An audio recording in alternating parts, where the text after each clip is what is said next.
morning. This is John Tarks here with Midline and Minden. It's Friday morning, February 8th. I'm here with your Friday First Look video for the upcoming week. As we're kind of getting things going here this morning, you know, there's obviously a lot of winter conditions outside. I know at our farm we're just getting going with first calf heifers. Got about 10 of those on the ground and kind of fighting some of the conditions that are, but also a good time of year to get some of that stuff out of the way. I know from talking to a lot of you guys this week, there's a lot of grain moving. Stuff is such like that. Guys are going through their year ends with their financial officers and all the fun that would kind of entail. But we're getting these videos going just a little bit earlier this year than maybe we have in the past. But I think that maybe is also a signal of 2019 is a pretty key year for your operation, my operation, and honestly what we can do for you as your DeKalb and Asgrow seed dealers. So, you know, the thing I want you to think about here on Friday the 8th here is that, you know, we're probably 60 days away from you know, putting something on the ground or being real close to it. You know, I ran that by somebody this morning and the joke was kind of, well, you're probably 60 days away from planting and hopefully about 59 away from putting fertilizer on. So, you know, obviously we speak a little bit to the rush that's going to come this spring. There's a ton of fertilizer to go on, a ton of decisions are made between now and then. And I think some flexibility in planning is going to be very key this year. The margins are obviously tight. The farm economy is giving us some challenges. And I just want to talk to you about a few things this morning that I think we can do on our end to plan for the upcoming season, to put you in a best case scenario going into the year that's maybe going to help your operation come through this year in a successful manner. The first part of those is kind of a new platform.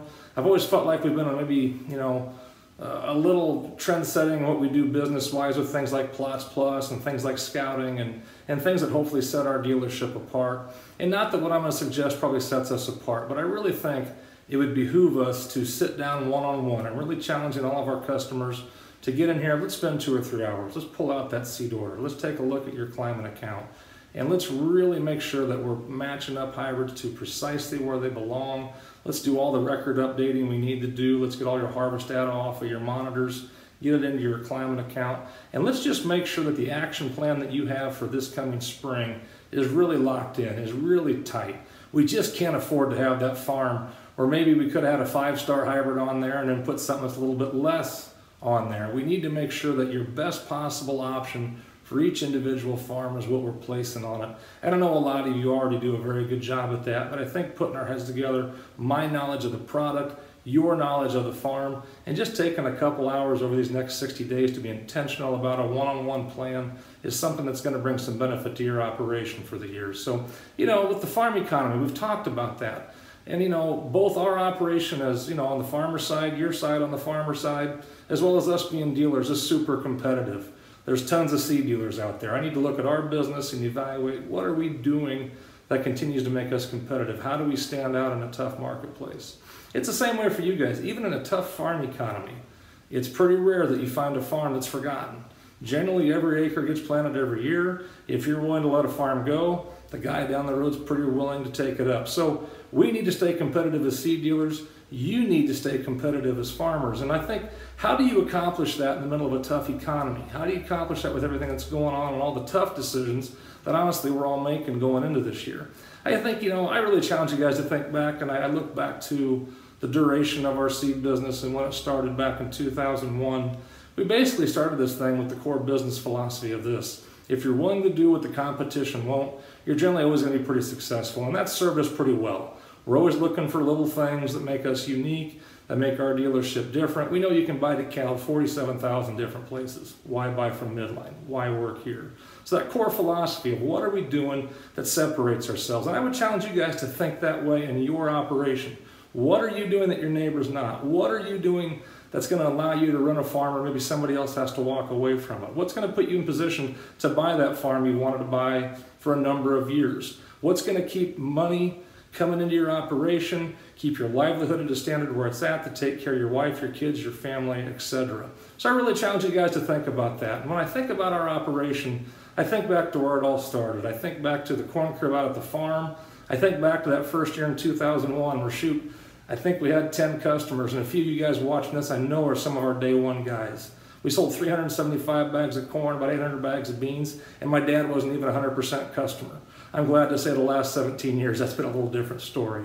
But it's being competitive. It's doing little things that really have taken our business to where it is today. I think back to signing on with DeKalb back in 2008. I think about moving to the warehouse facility here in Underwood.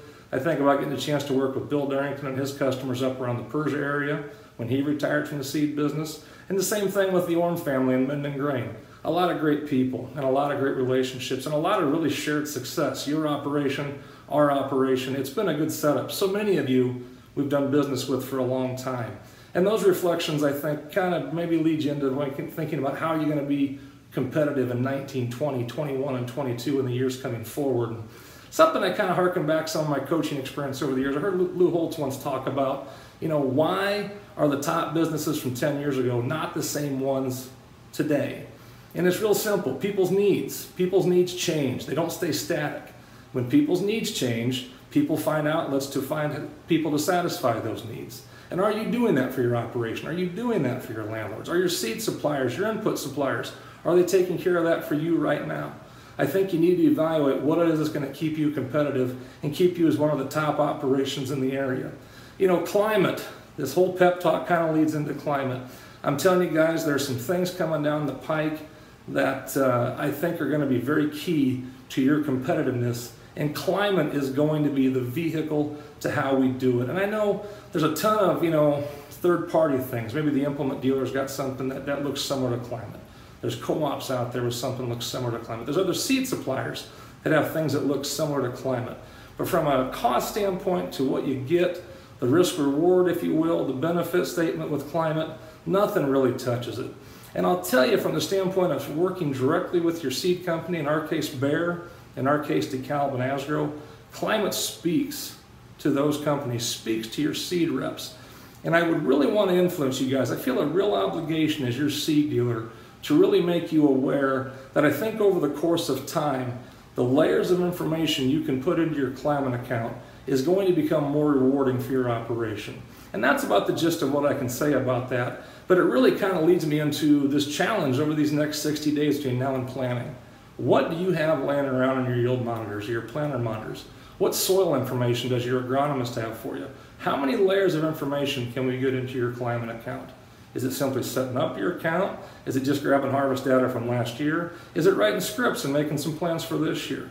No matter the size of the operation, the mapping equipment you have, we can do something over the course of this next 60 days that furthers your climate account. That's going to put you at the bunk as the seed industry begins to change and the way that we conduct business with you guys begins to change. Like I said, as your dealer, I feel a real obligation to kind of get you guys on high alert that the time to get serious about climate is now. And I want to be part of the solution for you over the next 60 days. Our guys here at the office, anybody within climate in the company, we want to make sure the customers at Midline and Minden are well taken care of. And climate is that one thing that makes you a top business in the current year and the coming years to come. So with that, guys, I want to remind you Monday night, we'll be down there again. John Swalwell will be speaking for us down at the Pizza King, 6 o'clock. Dinner and drinks on us. A hot topic this off-season's been talking about soybean yields and kind of where they went with all the rain and the storms that came through last year. We're also going to talk about corn seed treatments. With the economy, we haven't really put a lot of emphasis on those over the last 2 or 3 years, but there are some new and exciting things out there that provide some yield benefit to your operation that we're seeing in the form of corn seed treatments. John will expand on those 2 topics, and as always, it's just great to get our group of guys together for some fellowship and hang out and talk a little shop and enjoy kind of a warm meal together on a cold night. So we'll look forward to that on Monday night. With that, guys, I'm John Tarks here with Midline and Minden. This is your Friday First Look for the 8th of February. Have a good weekend. Thanks.